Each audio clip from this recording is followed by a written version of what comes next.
You cannot fuck with the 90s. The 90s is the most powerful thing.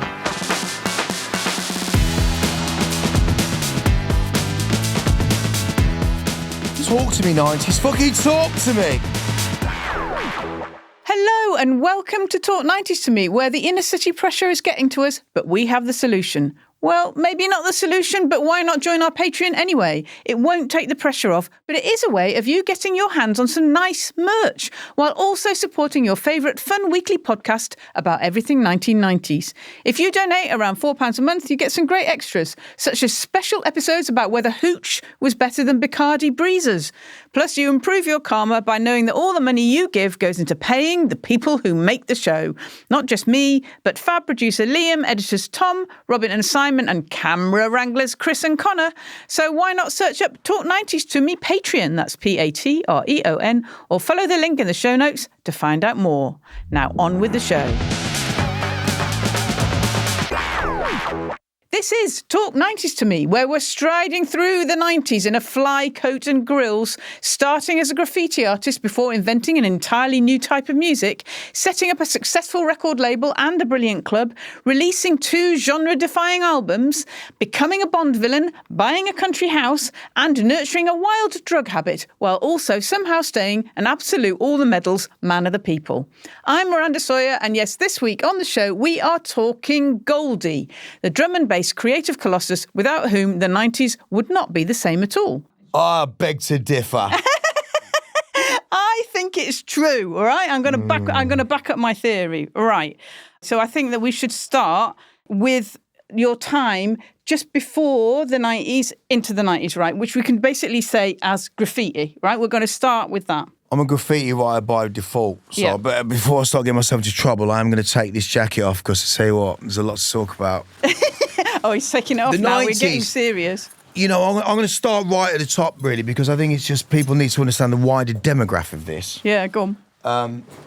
Is my dear belated, long past friend Virgil Abloh pointed something out very interesting as an architect and not a clothes designer. Yeah.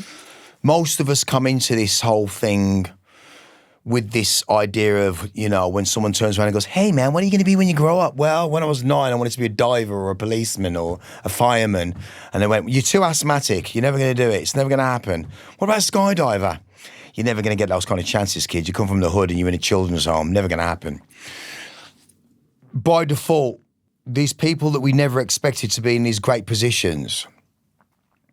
Now, I'm not going to give you any full stops in this interview. She's probably going to intercede and tell you a few bits and pieces. I will. I don't have full stops, and I don't really have those kind of things because it's a continuum train of thought, because the 90s is a blur, but yet the most concise and amazing period that we have ever had. Now, you can say, well, it wasn't the 60s. Well, the 60s never had recordable audio in the way that we have it. It never had such a political shift and change than we've ever had. And as my dear friend, the Thin Duke, said, that the internet would become the one and the shift of power would happen, meaning the internet, and all of a sudden this new collective globally, this mushroom type under the soil that's been connected, which they never thought would connect in the way that it was going to connect, creating this disturbing of what I call the foundations of the establishment. And the 90s is such a crossroads. It's a point just before that. Arriving at the 90s, you have to understand there are many train carriages before that which are steaming ahead, especially from a musical perspective, and especially from the people who are flinging from the train politically, because England, when you talk about 50s, the 40s after the war, and the 50s and rebuilding and the washing machine, Electrolux and the family, and it's all suburbs and everyone can be happy. And then we moved into the, you know, people rebelling in the 60s, wanting to lose their minds, being reflected by, America's doing it. Americanism's got Woodstock. What have we got? Well, we gave them the Beatles. We gave them the Stones. And they came back with the Monkees and indie bands and different things, you know, like, but in the same way that fast forward now, the same thing happened. We gave them Oasis and Blur and Britpop, and they came back with the lesser bands. And, You know, they try to sell it back to us. It's the idea that Americans can go and cut fields of aloe vera, package it, and try and sell it back to us. There is that. I want to stay with, because you're throwing loads of ideas, like you always do, out, right? But that bit between America and Britain is quite interesting when it comes to you, because of the connection between graffiti, which is your original art form, and you going out there, and you always, and where that led to, because that, you went out to America for various reasons, but one of the reasons why you went out there was because of a documentary called Bombing, which is about graffiti, and you were with Brim 3D. Brim Fuentes, 3D, Massive Attack, who became Massive Attack, was given the name by Brim Fuentes when Brim got arrested in Bristol for a house party. And he said, "This is a massive attack on civil rights." And Daddy G went, "That's a wicked name, you know." And so the name, I mean, I always look at it in this other ways, that we were always fed Americanism. Yeah. In the documentary Bombing, I painted the Statue of Liberty in my bedroom wall, wanting to get to America. Well, at the point, I was still in Stanton's cake shop, buying donuts with this little anorak on from Peter Storm. But I had a graffiti book that I'd learned in these pages of this book called Subway Art. It was the first time of making this huge step from a kid from Wolverhampton that went to New York to Miami to find his father, that came back to London, that stayed with the cameraman, Gus Correll, who became my dad, my pops, after all failed with my own father. And I'd realised very early on that Americanism was dead. It only survived. New York is not America. And through the lens of America, we were looking at a subculture that was so fucking powerful that hip-hop culture, rising from the ashes of, when you look at New York breaking down in the 70s and the economic collapse of New York, because all of this stuff we talk about, and that leads to things based, like punk, hip-hop, is all of that all stuff. based on it. Exactly what I'm going to get to. Because when you look at people making illegal block parties and the idea of non-policing, the idea of Subway Art as a book was created in the space of like 8 fucking weeks, a summer, because New York was on strike. No one cared who went to paint the trains because they weren't being policed. To us, this book was like, this happens forever. It's like looking at England and going, punk happens forever. Lasted 3.5 years. Because when they gave us punk, my older lot, when I'm looking at punk and I would go out on a Saturday morning, I would buy Squeeze Up the Junction, Public Image Limited, the newspaper fold out, the Pink Vinyl Stranglers, the Black and White album, all of these great things, UB40, Still Pulse, Human League, Heaven 17, all of this great British stuff. There was a melting pot of ideas. Not only did it reflect in the music, it reflected in the tribalism of the music, no different than the tribalism in New York. Because New York was about the parents don't give a fuck, and my mum's on heroin, my dad's slinging rock. And in England, it was like, my mum don't give a fuck because she's just in a job, and my dad's doing something. They don't talk, and I hear knives and forks going across a plate, and they're so out of touch with us. That model was fucked. Yeah. That model of UK and families is broken. So when that broke down, the kids that decided we want something different. We don't want Margaret Thatcher's England. We want to fuck this. The miners' strike. We want raves. We want to be together. Going back to the one, and we want to party with like-minded people. Why can't I stand with my black boy's friend's son who came off the back of Windrush? And in comes Don Letts and all the guys hanging out with all these great crews in Ladbroke Grove. Yeah. And you look at Clint Dyer and the Sus Law. This goes far beyond my experience. My experience is part of a bigger experience for everybody. But it's interesting because you are a particular kind of person, right? Like we can see, even when you talk, like you're charismatic, you've got loads of ideas, you are who you are, you bring an energy, right? And if you think that like you have the talent of graffiti, that you've been out to America, you then come to London, it's something that's in you, music is also in you. And what I think is really interesting is when you start to make music, A, you talk about it being like painting, but B, you bring some of that hip hop into the music of rave, like that's what you bring. It's all of it. I mean, you are what you eat. coming back into a children's home with 24 lockers, each 13 to 14 inches square of everyone's lives in a locker, one gramophone, and you can play music for 15 minutes on a Sunday. Now, I know that Trevor's locker, because he's black, and his parents are black, and his sister's black, he's got some John Hort records I've never heard. But this girl who's got black hair, who doesn't look at us, and she's a bit of a kind of weird character, has got all piercings, she listens to Susie and the Banshees. And my mate over here's got something else, and I've got my hip-hop stuff. So you put poodles in with Rottweilers as puppies, they become best friends. You put all these kids with their music, we become best friends, and we play music together. Now, the modern world would like us all to split into little tiny splinter cells and all have that. Our music's fed to us through Spotify. Yeah, it's a bit of a velvet claw because we find all of this music. But there is nothing better than going to a record shop and finding music, or your mate tells you about a great album.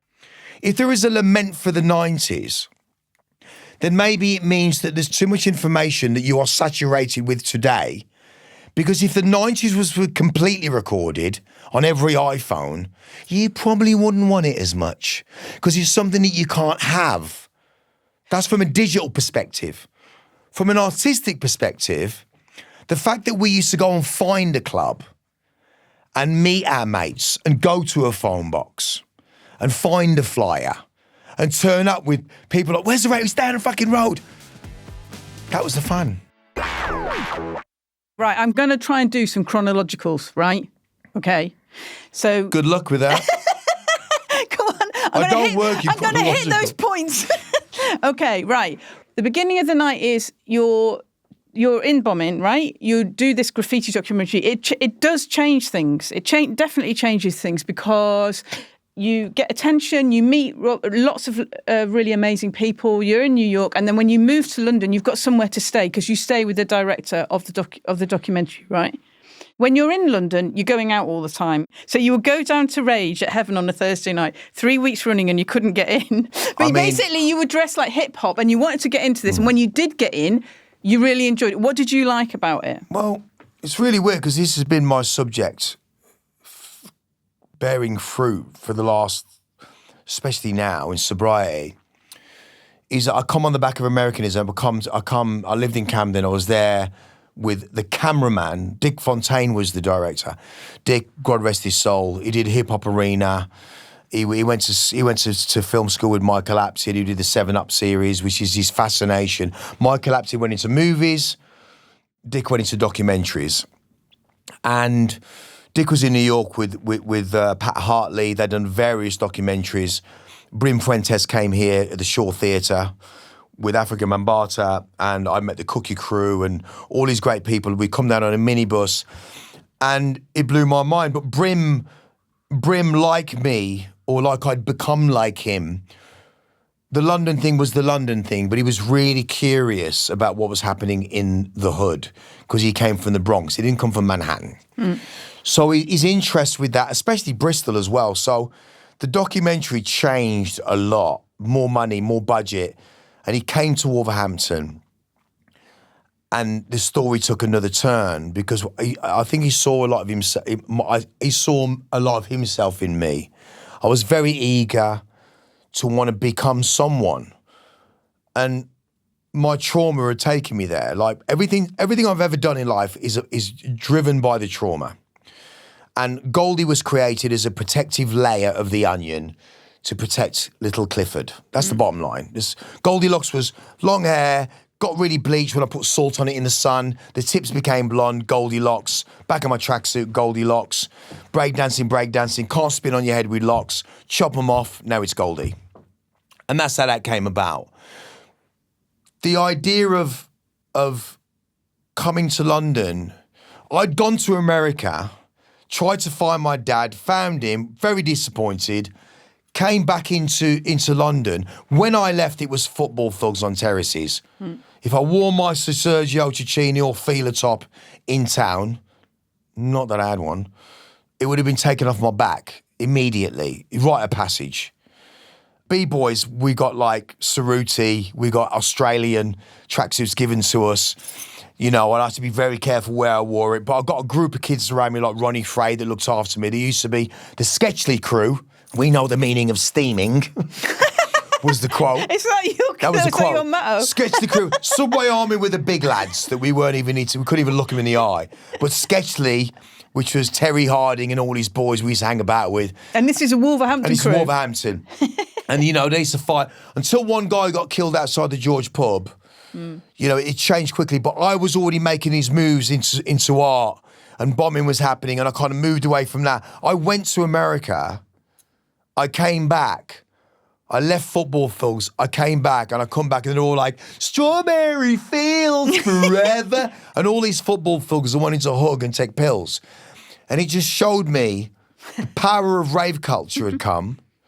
Balearic was happening, the birth of all of these kids coming up, you know, and you got Darren Emerson and Carl and all of these guys and Brandon Block and everyone's going to Ibiza, and drum and bass rave culture wasn't really in Ibiza. It never was.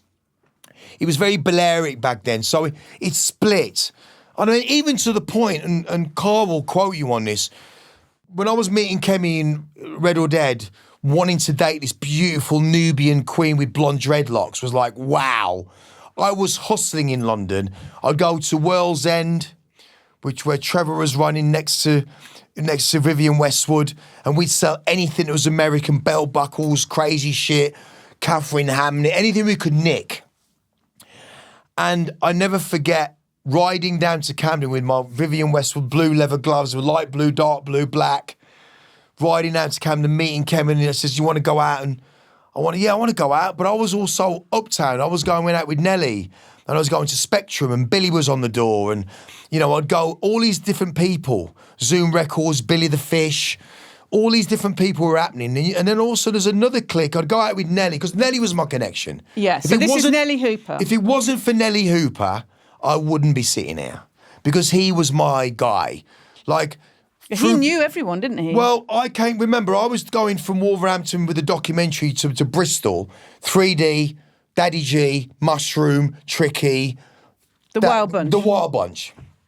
And Nelly was a part of. As soon as Nelly and Marlo moved to Delancey Street, I'd gone to America and come back. I'm checking Nelly in London, because I'm now in Camden. And I drove him nuts. Right? And it became this beautiful thing where I'd be going to Bass Clef, The Wag, Brain Club. And if you made it through those, you then end up getting invited to Spectrum. And then you go to all them crash parties, you know, Gordon Hagen, Janet Fishgrund, all these great people.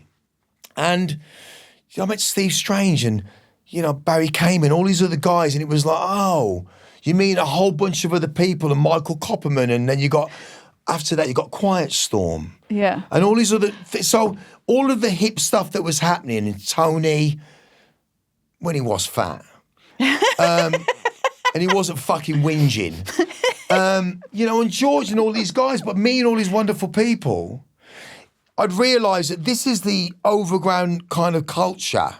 I was at the WAG every week. It was amazing. But there was this calling for me, which wasn't them. It was like... It was a bit more underground? It went even more. It had already flipped, because you'd already got like Rage. Yeah. And Plumstead and Raves and all of a sudden Roller Express and raves which these guys in town wouldn't go to. Yeah. It wasn't safe. But with my thing with Reinforcing, Dollis Hill and Randall, God rest his soul, and the places that Kemi and I used to move, and all the people I'd met in Rage were guys that were doing moody shit in different places. So it just shifted. So I had And what was the music like? If you were going to describe the music at Rage, what would you just... Rage was very progressive. Like, the way I see Rage was that you had Trevor Funk playing, you had Carl Cox playing, you had Fabio and Groove Rider. Now, Fabio and Groove Rider played everything. Yeah. They were the first to break acid in London, really. If Groove and Fabio wanted to pack up their bags tomorrow and just play house music, they could have done it already. Which leads me to the story, which is very important. It's a true story. Kemi and Storm would buy their records from Music Power in Haringey. I used to have a little dog called Massive who became this big, massive pit bull. And I used to carry him in my jacket. We'd go all the way to Music Power. And the word has it, like, I was trying to get into Rage and I'd been a couple of times. I'd waited in a queue. Paul Churchill said, not tonight. Yeah. Not tonight. And Kemi was like, just, you're not in New York now, bite your tongue, just take it. I've got a membership. He's going to let you in eventually. Let me in. Walked in there, lasers, changed my life forever, right? I've got the bug now. So now I'm going to illegal raves, different places. They're getting on pirate radio station, Defection. And Chris from Music Power would say, look, if you stay here on a Friday night, Groove Rider's going to turn up in a red Mercedes. And we're like, it's fucking the God, Groove Rider. And lo and behold, one week he turned up. We saw the car come around the back. The door was open. It's summer. He rolls around the back. I'm like, Kemi's gone, fucking Groove Rider's here. Groove Rider's here. He'd come in. He'd walk into the doorway. Chris would get out. He'd just, hold on, everyone. He'd start playing a set of white labels in the mix. And he'd make a part, but he would always turn to Kemi and Jane and wink. And he'd pull out copies, duplicates, for them to have. Oh, that's great. And Kemi and Storm, I kid you not, for all of you wannabe DJs that are out there collecting music, they logged every single record's cat number, handwritten. There's 2 books thick of their handwriting. The name of the record, what's on the record. If it's a white label, there's got to be something to identify it. They've got a catalogue of it all. Yeah. When they bought it, what time they bought it.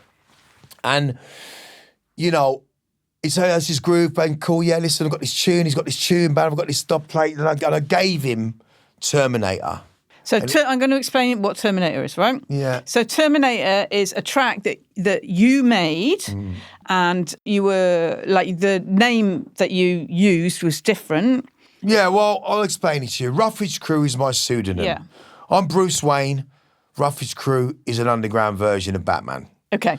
My Roughage Crew moniker was because it was just roughage. It's stuff, roughage in the dictionary is roughage, stuff that's left on the surface that no wants. That's basically where Roughage Crew came about. And I started making stuff on this pseudonym, a white label called Ajax Project with a guy called B. I was doing white labels that were going through a place called Mo's Music. I've been coming up through Reinforced. This is the short form story. I've done releases on Reinforced, but then all of a sudden, John Truelove gave me a deal, two single deal, EP deal, out of Arlington Street in Camden. Yeah. To do 2 EPs, and I said to Reinforced, I've reached the top of what I can do. Can I have your blessing? And I created an EP called Terminator. Terminator Knowledge, Sinister and Chemistry, named after my girlfriend at the time. Yeah. This record in particular, just changed everything. Yeah, I listened to it when I was coming up actually to interview you, and it's a great record. And what I think is interesting about it is it kind of, I'm aware that lots of things were happening at the time. You know, you describe you going out, but everyone's going out to lots of different clubs. And what's really amazing about it is it combines, like, it's fast. You know, if you're being really like basic about it, it's really fast, but it's got a kind of hip hop beat in it. But it's also like, it's basically drum. You've invented drum and bass, right? That's what's happened. It's the idea of. It's also the idea of what. It's like the speed underneath, but there's something else going over the top. Do you know what I mean? Syncopated music, as normal listeners have a problem with it, but they don't have a problem listening to Brazilian music, which is going 160 BPM, because it's being played live. And syncopated music, because we've been fed only house music and it's usually 127 to 130 or to 140, that was always the norm. The idea of jungle music being sped up drums by default was fast. But in terms of black rhythm, we're not going like this. No. We're looking at halftime. We're looking at the swing, and that's always been the thing. And that's kind of where people get it wrong. But that's down to anything with swing and music. But those 2 EPs in particular, Angel and Chemistry, were sang by the late Diane Charlemagne, who was part of 52nd Street. Yeah. I met her through Harry Bernstein, who was also the engineer for Soul to Soul and Harry Bernstein. Nelly Hooper. Yeah, Howie B. Soul to Soul. Yeah. That was my segue. Will Donovan was doing the tea and the big old engineering at Mayfair Studios, which is across the road from Dorney Tower where I was living. And I'd sit there and listen to Harry moonlighting in the morning, doing some mixes of, you know, Move Me a Mountain. I'm just gobsmacked at this. And realising the small computer at the end goes into a programming suite of where you can do demos. Oh, same kind of demos you can do at Reinforce because they've got the same kind of computer. Wow. And obviously I'd approach Reinforce to make my own music because I know music. If I wasn't a graffiti writer, if I wasn't a painter, I would never have been able to do it because I just know where all the colour goes. And you've got synesthesia, right? So you see music in colour? I see music in colour, always have done. And also like... Apparently it's a thing now. Well, but that's kind of what I was trying to get at with you being an artist first, because you can bring that to the music. Do you see what I mean? Someone made a very, very valid point, and you know, it's all right me throwing stones at these kids going, yeah, man, we're making music, everyone's going to put eyes on me. It's not about the ego. The music's bigger than all of us. Let's not get it twisted. And furthermore, look at it like this. If you like rock music and you come into rock and there's a platform to go and play on a big stage, you don't go and make a complete fucking hash of it, like play really shit, because the crowd, in a rock crowd, would probably boo you. Mm. You don't say, I'm into jazz, and you get the stage to go and play at Ronnie's and you play really shit jazz music, because you're going to know the scales to a certain degree. Now, just because you can program a little bit of electronic music doesn't mean that within the genre, treat it like any other genre. Don't just go and make a pile of shit. Show me something. Do something that's going to honour the genre. Like any genre. You don't make shit... I don't know anyone that makes shit techno records unless they're at demo level. Yeah. So when you get a platform, whether it's Radio 1 or whether it's whatever else, you can use the genre because it's inclusive. We include everyone. Don't make shit music for the sake of it, because you're not doing anyone any favours. But like, if you're thinking about like music in like, because you understood music, you got like a huge background of different types of music. You're making the music. Yeah, the point I'm making is not everyone can say what I say because they've not got what I've done behind them. Yeah. I came into this music as an artist, so I will create art. And whether you get it now or you get it in 30 years, I don't give a fuck. And the difference is there's no gravity with me. I don't have sell-by dates with music. Neither do I have sell-by dates with paintings. So I could argue the toss by going, if you make shit music, the first question you're going to be asking yourself is, well, we've got to get it out soon. What's the panic? Because it's going to last forever, right? Well, no, because the flavour, the people might move away from it. Well, that's your fear of knowing how shit it is. It's like, if you do art, you do it because you do it. Now, the last time I checked, any good art is on the walls of galleries with artists that are dead. The paintings have lasted. They are not determined by time. They're determined by how good they are aesthetically. Yeah.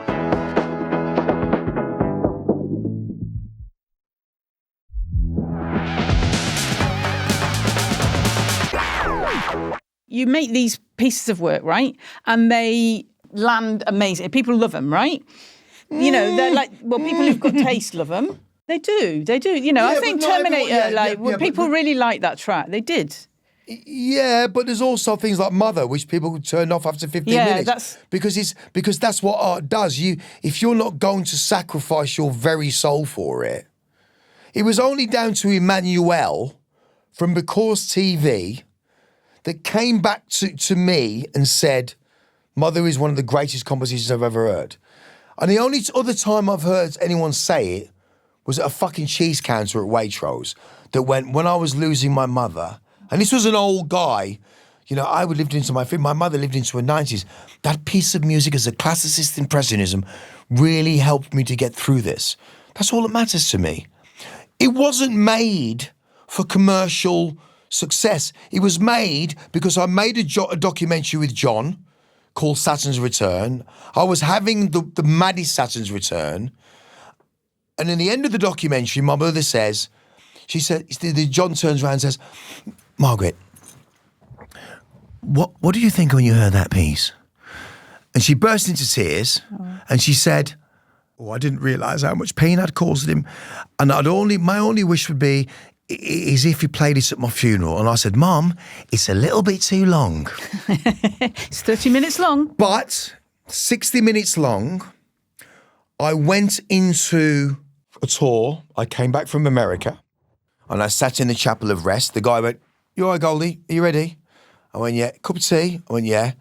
I've gone in. He went, she's at number 7. I've gone in, walked past all the other mothers that were in there or fathers, opened the doors, sat down, put my headphones on, the cup of tea came, and I sat for 60 minutes as she asked, and I wailed like a child. Yeah. And that separation from one's belly button, which most men or women forget that this bad boy here is what connects us to that world. It's the one thing that people forget. That this belly button is my cord that was my mother fed me with. Yeah. Now, all of her trauma, all of her shit, all of her alcohol, all of her joy, all of her, happiness for a moment came through that wire like the internet, hardwired into my very fucking being. So when that was severed, that's a very difficult thing for men especially, but I listened to it, I wailed, and I could finally leave her. I could finally be free. So I don't really give a fuck without going off piste. The purpose is that record served its purpose. That composition served its purpose. Yeah. That's from Saturn's Return, right? Yeah. So that's from further on, but I think we should talk about it anyway. I'm quite happy to talk about No, that. we don't need to, because it's an old kettle of fish. No, but let's... Timeless is a different Exactly. kettle. Should we talk Timeless first and then we'll do Saturn's Return? We don't have to talk about Saturn's Return. You'll find it. But Timeless is... So Timeless, right, just to put it in context, because I've got to put a kind of slight chronological Inner City thing. Life, you all know. Right? Inner City Life, everyone knows. Inner City Life, you know. Yeah, they do know. And the white van man... Goldie! What does he do? He made Inner City Life, innit? What does he do? I don't know, he just does stuff. Inner City Life was extracted from Timeless, which is a 21-minute piece. Timeless is the introduction and the very ending. It's a composition that goes like that, archetypally, and it is about coming of age. And that track, when it's extracted, Inner City Life, so that's like around 94, it comes out. People really like 94. it. And then you get signed to London London Records by Pete Tong, right? Pete Tong. Okay, just really quickly explain how you met him and how that happened. Well, I'd always run into Pete Tong's. I'd taken demos around, played it to people. Rob Manley, you fucked up there, didn't you? I'd taken it to various people around town. I was doing, on the overground, I was doing cut and paste. God bless Darkus from Island Records, because he got me paid. Thank you, Darkus. I was doing cut and paste for Tribe Called Quest and some other people. I was doing cut and paste artwork, trying to survive. I never had a job in London, so I was hustling. And I was doing stuff for Island Records. And you were doing mostly art stuff or DJing? No, I was just doing art. I wasn't even DJ at that point. And I'd taken lots of, demos around.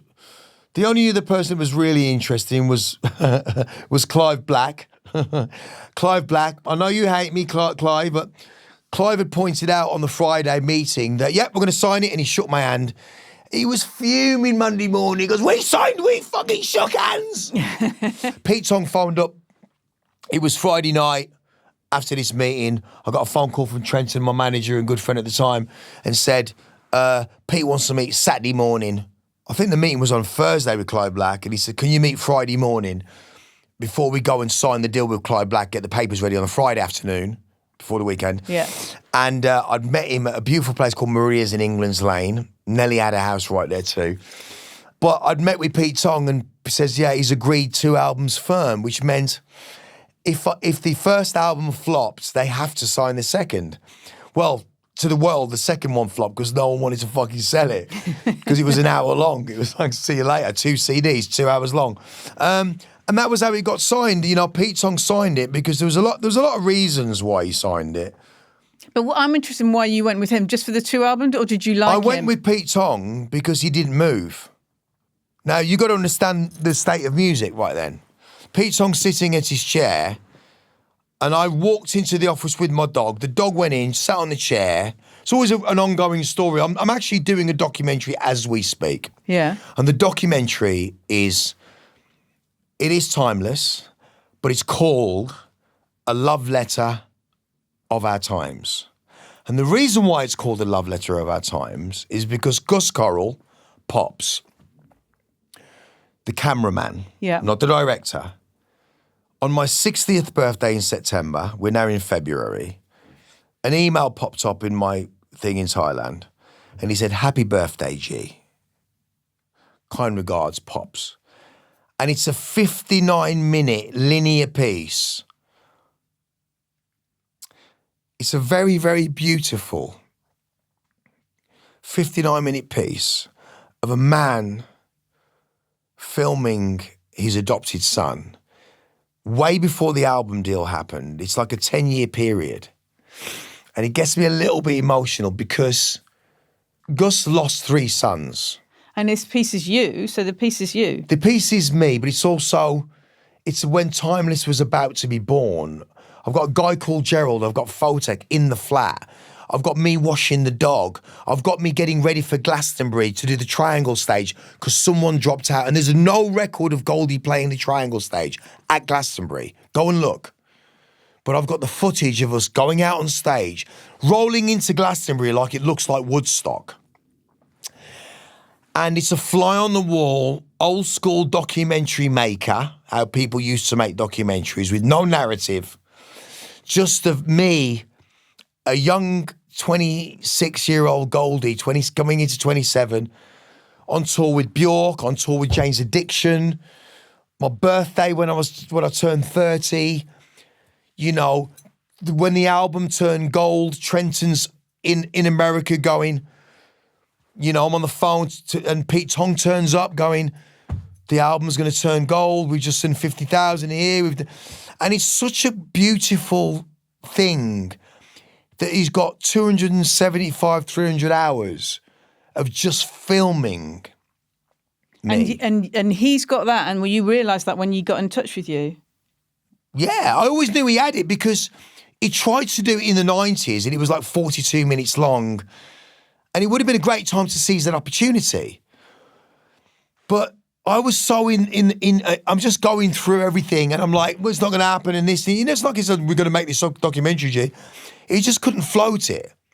But when he sent me this 59-minute piece, I cried. Because the only time in the whole documentary, in his 59 minutes, he just pops in at the end going, oh, there's been a really bad accident today. First gig in San Francisco, and my tour manager gets mowed down by Trenton on a jet ski and he's in critical, he's going to die on the first gig in America. So it's a really heartfelt documentary that you could never see. But we're making moves because I'm going into this really important meeting without going into too much detail. A certain set of people in France want to make a massive show and do this complete world of me, you know, show all 3 documentaries, because I'm now contextualizing this work because Charles Peterson, guy called Gerald, Pete Tong.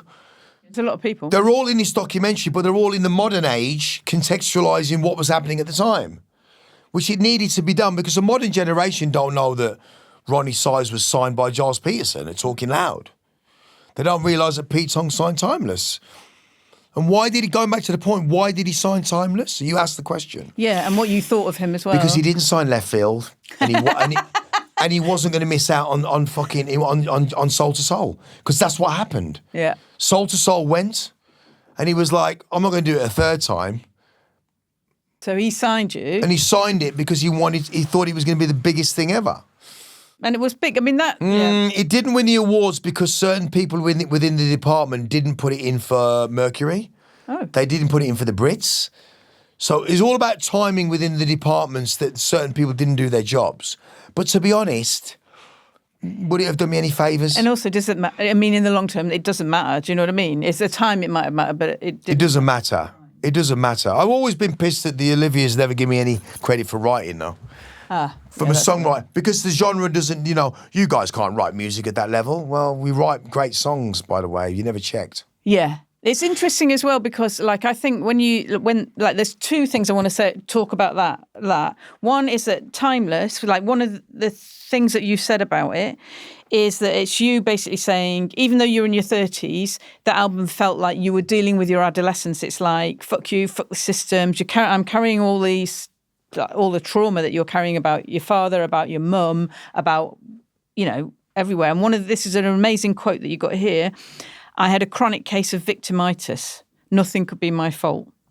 And I think that's a really interesting time to think about, because you're succeeding, but you're in a world that, like you said, like doesn't necessarily appreciate you, like the kind of corporate part of music. You're in a world where there's quite a lot of money floating about, but it's not necessarily coming to you. It's not real. I wanted to destroy it. That world, to everyone else is like, they made a film about it. The film was shit, by the way. You should have had a better director, and the screenplay was fucking amazing. John Niven's book, Kill Your Friends, is a masterpiece. Huh? They fucked that book up. They fucked that up in a film, because it could be so much better. And it was the meltdown of me, DJ Rage, and also how A&R men perceive this music, that you get signed, you come and go like everyone else. I always knew I would be crucified for Saturn's return. Yeah. But it's as real as it gets. What is Saturn's return? It's full circle to when all your planets line up to the same time you were born. It happens twice in your life.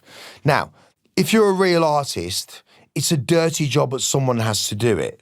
I pride myself that my A&R woman is a woman called Lols. Laura, they know her as in the business. Yeah. But she bought Timeless when she was 15 in our price.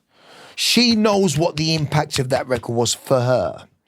So it might be my story, but it's shared by many who are going through it. Maybe the Stranglers did it for me. Maybe Susie and the Banshees did it for you. I don't know what Maisie X was inspired by, or, Olivia Dean's biggest inspirations are. Real artists feed off real music. If I feed my kids McDonald's, they will become fat. If I feed them jazz, they will become fluent. And Timeless as a coming-of-age album has done its job. Mm. This is the flip side to that. Not only has it done its job, it was created by computers, by reverse engineering of a Haynes manual with a kid with synesthesia that can paint canvas and know where it's all going. So what if I take those drums and I realise them with Adam Betts and John Blees, and with a band, Tom Mason, and I take all of this stuff, we score it all, work out what it is musically, reverse engineering it, and we get to perform it live at Forwards Festival and Glastonbury. All of a sudden, this thing that we couldn't do on the Word properly, which is in the footage that Gus has got for this Timeless documentary, when I was doing the Word with a string quartet, rehearsing, I've got all the footage, which is just minds bending. The Word as in the teleprogram? Yeah. We're rehearsing for it. I've got Mel Gaynor from Simple Minds sweating, trying to keep up. And then you've got another guy playing drum kit. You've got two Yamahas just looping music. And you've got Diane singing her lungs out and a string quartet. Everyone thought I was mad as a box of frogs. But now they're all on the fiddle. They're all at it. They're all at it. Hacienda Classical. Oh, Hacienda Classical. Oh, Garage Classics. Oh, let's go. Let's go. That's fucking awesome. Oh, they're all at it. They're all at it. When they all thought I was nuts. Well... But it's that what's interesting about that is what you're talking about. It's basically you have the vision, you know what you want to do, you do it on a computer, you get somebody else to do it with you because computers are computers, and then you understand that if you want to play something live, it's got to be more interesting than somebody just sitting there doing that. You've got to try and do something more. The difference is that what I've learned in life now is the art of simple complexity.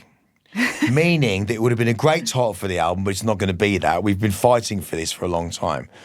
When you get to the idea where your flow state can sound like it's so simple, but it's really complicated, then I've mastered the craft. Journeyman is a very complicated album. It was made in Thailand. It's very complicated. It's very complex. It's a little sister to Timeless. But Lone Star, which is the new album...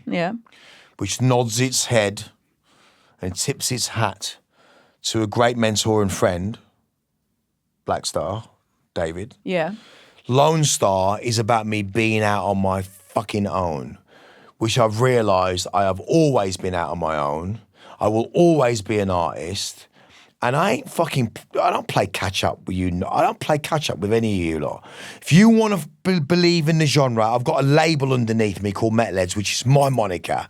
And those boys follow what we do. They can keep first and second and third gear running. However, someone's got to keep the engine into fifth, into sixth, and then we go, oh my God, it's automated. There's no gearbox in this. It's electric. Thank you. There's no gravity. The idea of Lone Star as a project, as an album, for me, is the greatest work. I'm done after this. I'm done. I'm fucking done. Because Laura's going to beg to differ. She's going to go, no, you're not. You've still got this. You've still got the TV series to do. In my world, all I've ever wanted was to be heard, and I want my fucking flowers. Now, this is an ego. It's just that those who go the long way round, the journeyman, that go around on such a long journey, in all of my years and years and years and years, to everyone else, I'm going around, right? But to me, I'm walking in a straight line, because that's how it's just a slight curvature. That's how long I've been doing it. When I walk on this path of what I've been doing since I was 17, everyone else thinks he's going around in circles, he is. No. I'm walking in a very, very big circle, because Tom Mason, the band, Matt Calvert, all these guys, Adam Betts, Blees, Natalie Williams, Natalie Duncan, all the people that realised this project. When we play Ronnie Scott's, it's intimate. When we play Glastonbury, it's electric. Because I get to do this with this music, because it's so finite. When you take other people's music, like when I listen to some of this stuff, it doesn't transfer into orchestra well, because it's shite. And there's no complexity. There's no complexity to, there's no layering. You're filling it with loads of shit. Yeah. And I think you might find it disrespectful. Well, if you don't like it, do some more. It's why hip hop survived so long. Yeah, because it's more complex than people ever gave it credit for. Your album's going to be called Lone Star. I want to talk about David Bowie, obviously, because that's a reference to Black Star, but you worked with him. And one of the things that I really enjoyed about when I was reading up, like one of the things I really enjoyed about your relationship with him is obviously you had, like we all did, a relationship with David Bowie because he's David Bowie. Like, so we loved his music. That's who he is. But he likes Timeless. He indicates, you somehow find out he likes Timeless, and he starts coming down to Metalheadz at Blue Note, which is your club, and he comes out and he really enjoys it. Like, he likes it. He's genuinely there for the music. You start talking to him, and there is an assumption that he's going to make a drum and bass track, and you don't give him a drum and bass track. You give him a very beautiful ballad. And Low. I gave him Low. You got to understand that. It's like when people go, "You're dating Björk. Why do you make a drum and bass record?" No, not at all. But I'll do you an Isabel mix for you, but I won't work with you. It's just naff. Truth was made at 160 BPM in the way that the click was. Right. Would you lie to me lately, truth? Would you die for me, maybe? Purely because you never know. It's the only tape in my entire collection that was stolen from me somewhere, and I know the fuck who knows who's got it. Someone took that tape. It wasn't you, David. I didn't think it was. But in hindsight, I'm glad, because I don't want to make a drum and bass version of it. It doesn't. It deserves more than that. Truth was honoured on the Journeyman with two versions: Jose James, prolific jazz singer, and my muse, Natalie Duncan. And when I did the version with Jose James, I want to remake. I think it was on his. God, it was 2016. It was his anniversary was coming up to his death. Something had happened, and I want to redo Truth. And Jose did it, loved it. He never even heard of it. And then I sat him down and I played him Natalie's version, and he burst into tears. No, man, I want to do it again. I went, no, you're done. Because I think that's what directing is. The only way I see the music, what I make, and I am no P.T. Anderson, but I love P.T. Anderson. I live for this guy's cinematography. I live for his scenes. The way that he does stuff is just, Punch Drunk Love Magnolia, the greatest ever. Even the master. I mean, what he does with film and how those storylines and archetype. Even the TV series was based on Magnolia Drive. Everything goes across it. Well, Timeless is going to be stacked. We're all living in this place and it's stacked and chance and circumstance and how things work. But the point of truth, he taught me so much. Being in a caravan with him while he's fucking doing crochet on Everyone Loves Sunshine. What's that? Well, when we did a film called Everyone Loves Sunshine. Right, yeah, sorry. And it was called Busted in Jamaica. Big on DVD in Jamaica, you know. But he financed some of that film because Andrew Goff started shagging the fucking producer and they ran out of money. And you fucking know it as well, you pleb. And it could have been better because a lot of that film ended up on the editing room floor. I really do believe that. Like Kill Your Friends, could have been a better film. I've got the rushes somewhere. I'm trying to locate them. But when I was in that caravan with him... So you're both in the film? Yeah, both in the film. He plays my financial advisor. And he's gay. And I'm definitely gay. And I come out of Nick, you know, and he's like looking after my interests. And there was just some of this really... You can sit with David and have a conversation and you start talking about life and then he'll just fucking burst out laughing and go, come on, man, don't be so fucking deep about it, mate. And he just laugh and tell me really silly stories about even Iggy and cutting up fucking letters and words to make put them in a sack and spread them out and there's the fucking song. And I'm like, you're having a laugh. Because that's how we used to do it, Gold. That's how we used to do it. That's like that William Burroughs technique, wasn't it? Well, he said to me, he mentioned William Burroughs about it, but he was always, he said to me on the facts that I'd sent through to him, a beautiful ornate writing. I'd had a 4-day bender and I'd written, at some point I've come around and I've written, we always just write on record mailers and my handwriting is pretty fucking eerie. It's capitals and it looks like script. Even if I'm off my tits, it writes perfectly well. And I woke up like on a Tuesday, I think it was a Tuesday, and I looked at this fucking thing, fucking, it's a Dear John from some bird I've kicked out of the house.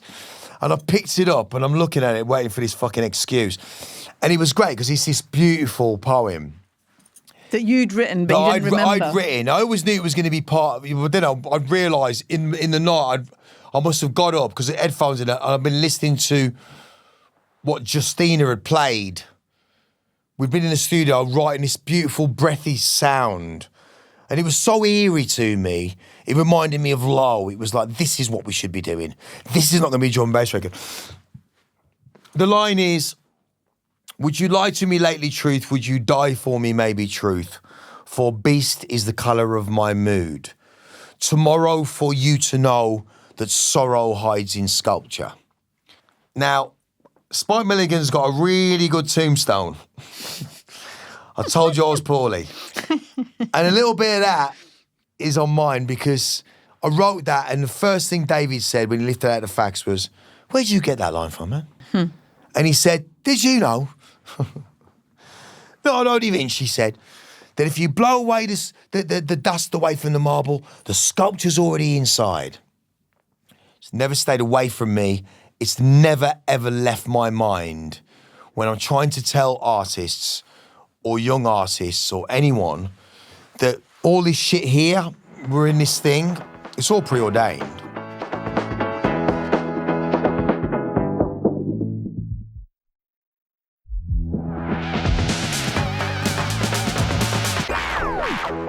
Do you want to talk about touring a bit? Because you went on tour with like Jane's Addiction, you did a lot of touring, didn't you? Yeah, I did a lot early. I did a lot of touring early on. I was there at the last gig in LA in Vegas with Motley Crue before they closed that theatre, which was fucking mad. But touring is quite mad. It makes people mad anyway. And if it makes people mad. It makes people mad because, you'd be at the end of a tour with Perry Farrell and he's in a mad mansion that was owned by some mad gangster. You'd go into a room and Perry's sitting down with a pair of angel wings going, yo, Goldie, man, what's up? Come on, man, sit down. and he's naked with a pair of fucking shiny bottoms on, and there's two birds next to him with little Cupid wings on. But no, it was just a mad time. It was a really mad time. Like you said here, this is what some of the things that I've got written down. It's like blow up dolls on the tour bus, going to Vegas and spending 15, 20 grand in a casino. Like it's just like it's quite nuts. There's a lot of money swirling around. Yeah, I had more money than sense because when you come from where I've come from, even though you know these deals are coming, you know I spend fucking 25 grand on fucking rims, not to be rimmed, but 25 grand on chrome rims from Miami. Mind you though, rimming's for free. But the idea, but your car looks nice. But the car looks nice. But the idea, I mean, I did all this mad shit, you know. I'd be shipping shit and, you know, hill figure shit by the caseload, Stussy by the warehouse load. I'd just spend money because everything else was free. I'd do, 30, 40 grand at a casino, just going red, black, look at what a gambler I am. You know, just mad shit. You know, I think at the peak of what I was doing, the maddest thing was being at Chateau Mau Mau. God rest Val Kilner. He's up there with Mad Mike fucking Madsen fucking working it all out now. With Belushi chopping him out because Val had this real thing he had this real obsession with the apartment that Belushi died in. It was so the Chateau Marmont. It was so fucking macabre. It was Mau Mau, but it was 10-10. Okay. It's going to be in 10-10. Now, I was on tour the second time with Jane's Addiction. Dave Navarro's having a fucking massive bust-up. Dave Navarro and Perry Farrell, they don't get on. They've had a massive bust-up. We've done the fucking show. I'm going to fucking Navarro, racing to a fucking gig, and he's got like a fucking eighth of gear distilled in a rhinoplast for his nostrils, like... and we're fucking like, I mean, seriously, guys, the way to move coke around back them days was you'd get rhinoplast or any nasal thing, boil the water, melt the coke in it, pour it in, through fucking x-ray machines, no problem. And you'd be like, yeah? Sorry, 1 second, I'm just putting my coke through. Off your fucking nut. Right, off our nuts. And then you'd end up fucking in this fucking mad thing, and I'll get this Josh Evans, who was my best mate, and still is my best mate. We don't speak much now, but when we do, we start off on the same conversation we had. Imagine having your dad as Robert Evans. Yeah, that's in the film producer. Yeah, he's the film producer. Now, everyone always asks why it didn't happen for me in America. It's the big question. I'll tell you why it never happened. I told the head of K-Rock Radio to go fuck himself. And the reason why I told him to go fuck himself was because I brought Josh to the fucking meeting. And Josh smokes weed, I'm on blow. That mix is not going to happen because he goes, yo, man, but you fuck you radio people, man. You just want to take the artist and exploit them. I'm like, yeah, that's exactly right. Yeah, fuck you. Trenton gave the tour manager, Cliff White, another guy who's left us, God rest his soul, one job to do. Goldie's got this really important meeting with George Dukakis, who was Madonna's manager, and the head of K-Rock. Don't make him fuck it up. I implore you. Do not fuck this up. Now, may I reiterate, college radio and black radio are the only two radios back then your music could be played on. And I've told pretty much both entities to go fuck yourself. Because for me, where do you play drum and bass music? It's black radio or white radio. Well, let's go for the K-Rock idea because they're kind of cool. White radio. And Jason Bentley's going to support us and it's going to be great. It was a big mistake. It was a massive fucking mistake. But it's no different than Wu-Tang telling Hot 97 to go fuck themselves. That's what that ended Wu-Tang. Yeah. I'm no Wu-Tang, but that's what ended Wu. So that, and you know what? It was the biggest favour because I was so off my nut. I'm not going to mention names, but we used to have a hotel at the top of Sunset where if you were in and out of America, which we were, we used to hide copious amounts of gear under the carpet in a certain room in a hotel. So if you book in a hotel, you'd book the room with your tour manager, so the gear would be there, but you have to replace it at the end. That's very democratic. Very democratic. Very nice. And one year, one here. I've left half ounce of gear under this carpet, rolled out, like I put it in packets, rolled out. Half ounce, right? Because I'm greedy. I'm leaving on the Saturday and I'm going, how much of this can I do in a night? I probably just got through like an 8-ball or whatever, steamrolled it. I've pulled up the carpet hem at the top. You got to pull it back and then put it in. I've hid it all under. A few people have benefited from that, and I'm going back like a couple months later. And I've gone, have you replaced it? Yeah, I've replaced it. I've gone back to this hotel and I've booked the room. They fucking refurbished the all the carpet's gone. It's some new carpet. But yeah, the point of touring was all of that. I mean, it was an amazing time, but you've also got to remember how hard it was. Going on tour with Bjork was easier. Yeah. Going on tour with Jane's Addiction, people that want to hear Jane's Addiction, we're getting water thrown at us, we're getting fucking coins. And Tim the bass used to play, you know, playing the bass on Timeless, and he's going, oh, gee, man, because he's really nervous. And I'm seeing bananas going over, I'm seeing all sorts. I'm like, keep playing, just keep playing. And it was an exciting time. But you see then, you know, the second album imploded. Pete Tong couldn't do any more for us because London Records didn't want to do what they were supposed to be doing with the album, releasing it as a piece that you go through for orchestra. Polygram Music, Polygram Film are two different entities now. It's not like 360s. You know, having vision is one thing. Falling on your sword is another. You know, I became unmanageable. Yeah.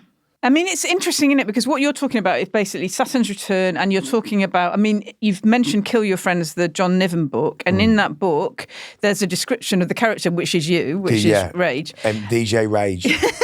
And delivering a piece, which is Mother, and everybody listening to it. Oh, yeah. The people carry a van, 14 minutes in, Schneider is spilling his wine around in his glass. He knows his career is well and truly over, quote, unquote. Yeah. It's a brilliant book. But that is kind of what happened, isn't it? That track, which is a really important track to you, and as you've mentioned to other people as well. Oh, it's the greatest composition I've ever made. And so you've made this track. It's all to do with your, like, it tells the journey of your relationship with your mother, which is a long and complicated it's beyond that. relationship. It's like being born, conceptualised from the universe, into the belly, being created to water, gas and air. It's all of it. Should have made a film about it. It should have been a theatre. It should have been a black opera. I mean, that piece now, if anyone was to have the balls to make it into an opera, it should be. Yeah. Because it was already like, this is what it's going to be. It's going to be a black tube, and the kid's going to fall out in black tar, and he's going to get up, and he's going to go on a wheel, and he's going to run through these cities in search of his mother. All of it.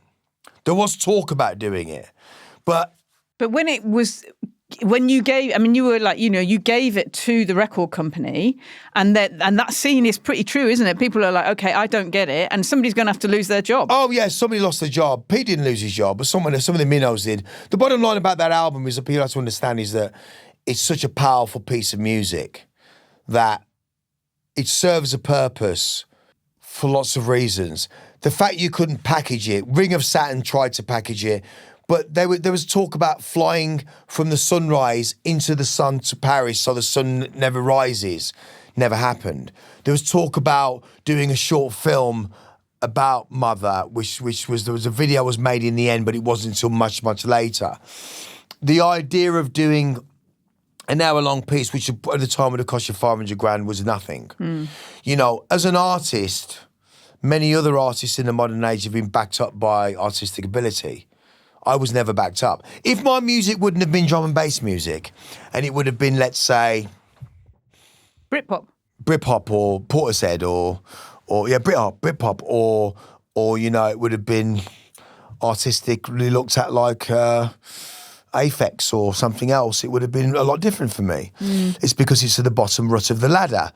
A music that is still to this day, that you guys within the industry still need to turn to 33, 34 years later to get your hefty mix, because you need something a bit more street. We exist like skateboarders do. It still goes on. We are gritty as fuck. You know, none of these other genres would be here if it wasn't for drum and bass jungle music.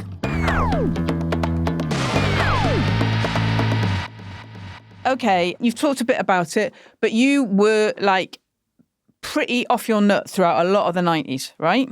And I wanted to talk to you about a bit about what that meant, because it leads you into situations where you meet a lot of famous people, where like you're in lots of kind of intriguing, and it opens doors in a way, I think. But then it also messes you up. So I just wanted to talk to you a little bit about that. The hedonistic trip we were on was crazy. Well, I'm not going to lie. It was a fucking hedonistic, crazy, fucking mad time. You meet new people. People knew me, people. You get into these crazy situations. You know, the Goldie Knoll era was fucking infamous. We come out of clubs fucking hanging. You know, I lost my hair. He got fucking new eyebrows. It moves. Shit fucking happens. You know, I remember sitting there and fucking Noel sitting there, and he's fucking all of a sudden a fucking truck turns up and he's got a 2-door beautiful fucking black saloon Jaguar on it. He's like, "Fuck's he's doing here?" He goes, "Oh, well, I've got a piece of paper here. You bought it." Couldn't even fucking remember he bought the fucking thing. I mean, it's all of this shit's crazy, but at the end of all of that, I've lost a lot of people. Lots of people have died. I found sobriety. I found my peace in a wonderful space. And in the idea of whether it's going into the rooms, yoga saved my life, the idea of expansion, more so coming through all of this now, and I'll say this once and I'll say it once, I want my fucking flowers, because this music deserves to have the accolades. We've created the Pink Pantheresses, we've created the Near Archives, we've created the fucking Chasing Potatoes, we've created all of these fucking people. We've created the fucking Sigmas. We've created these people. A handful of us gave you the dinner. And all you're giving us is the fucking sweets. Where's the steak? Yeah. And I think that for us, we make this. I get it. There's an expansion. There's commercial commerce. But if you've been blown up in commercial commerce, you will never hear the name Groove Rider and Fabio or Doc Scott or Chemistry never be on my lips. Because the music is bigger than me. I serve the music. And their cop-out is, yeah, but it's going to get people into it. Yeah, so is Kenny G. Right? But I'm not Kenny G. I'm into fucking Miles Davis. The idea of Theolus Monk, Charles Mingus, it's where the root of this is concerned. Now, it's my job to do so as an artist, but don't get mutton dressed as lamb. And I think that the kids should make the music for the kids and let the adults make music for adults. And that's the difference. A lot of these people see the opportunities like, fuck me, this is business. We can make some money out of this jungle thing, you know? Yeah, we can make some money out of this thing. Whoa, whoa, whoa. Is that your only interest? You are showing your colours. There's nothing wrong with that, because you want to make people dance.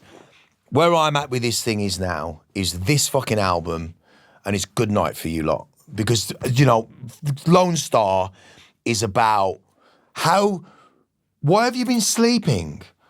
There are still possibilities within this genre. Because the genre deserves more. Because if any other genre was to regress like you're regressing it, it would sound fucking terrible. And you mean drum and bass specifically? Or drum and bass specifically.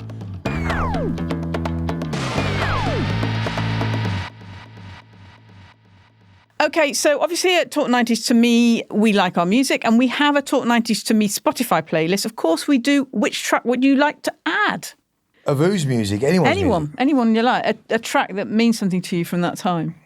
Here Comes the Drums, Doc Scott. It's an anthem. It came out in 93. Here Comes the Drums on Reinforced. Here Comes the Drums 95. It's the one that's on the other side of Rider's Ghost. Okay. It's the first Metalheadz release. Rider's Ghost. Here Comes the Drums on the other side. And what do you think of when you think of that? I think of breakbeat to its ultimate potential of EQ, and Rider's Ghost of being absolute finite. Just like that's what it is. Yeah. I've got one more. Yeah. Okay. And it's really quick. It's just that we haven't talked about your acting. And I wanted to talk really quickly about Somebody give me a break in fucking acting, for fuck's sake. Do you know what I mean? Like, I'm fucking sitting here like a swag. Everyone's going, when are you coming out of Peaky Blinders? I'm fucking from Birmingham, Wolverhampton, you knobheads. Give me some white teeth, because it wasn't of the era. I get it. I just wanted to talk about you playing Mr. Bullion. Oh, Mr. Bullion, James Bond, In yeah. the James Bond, The World Is Not Enough. Well, at least I get shot at Christmas. I play Mr. Bullion. I can die every Christmas. Or did he get shot? Did he? I love doing that. Again, you know, people wonder where that came from. Michael Apted. Went to school with Dick Fontaine. Michael Apted did 7 Up. He went into film. And he went, you know, Goldie, can you get him in? I wanted to play a Russian guy. And he went, do you think you can speak in a Russian accent? I said, I can speak in any accents you want if you could get me in this movie. And that was it. And you were with Robbie Coltrane. Robbie's a was don. brilliant. Yeah, I love Robbie Coltrane. Love that man. Yeah, completely A brilliant. brilliant man. I've met some people on this journey. Okay, one more. I just want one quote about Guy Ritchie's Snatch. That's a film, isn't it? Snatch is the nuts. Guy, we spoke about it yesterday. You know, Rankin's doing a great show at Olympia about the 90s. Noel's involved. I'm doing that. The 90s it's a brilliant... It's time to celebrate the 90s.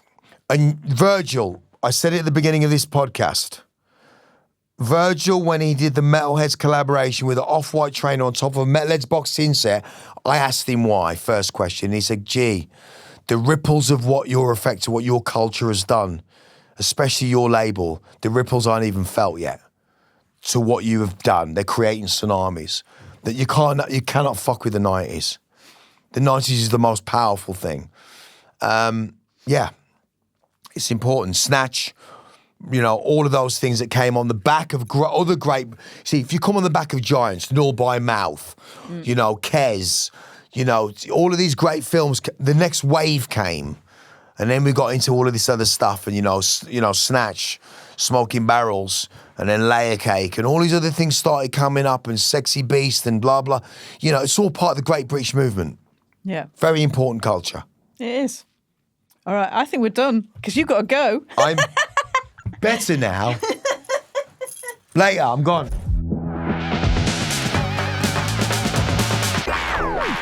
That was Talk 90s to Me, featuring the brilliant Goldie, who's always up to something interesting, creative, whether here at London or at home in Thailand, and who's currently working on his new album, Lone Star. Okay, if you join our Patreon, not only will you get the chance to buy some very cute merch, such as Talk 90s to Me mugs, long sleeve tees and bucket hats, you'll also get some special extra episodes about weird 90s stuff that we like. Anyway, even if you don't join our Patreon, why not subscribe to Talk 90s to Me on your podcast app and follow us on Instagram and Blue Sky just for a laugh. Also, we've got an email and we love to hear from you. So why not tell us what you think on Talk 90s to Me at Podmasters, that's PODMASTERS.co.uk. See you next time.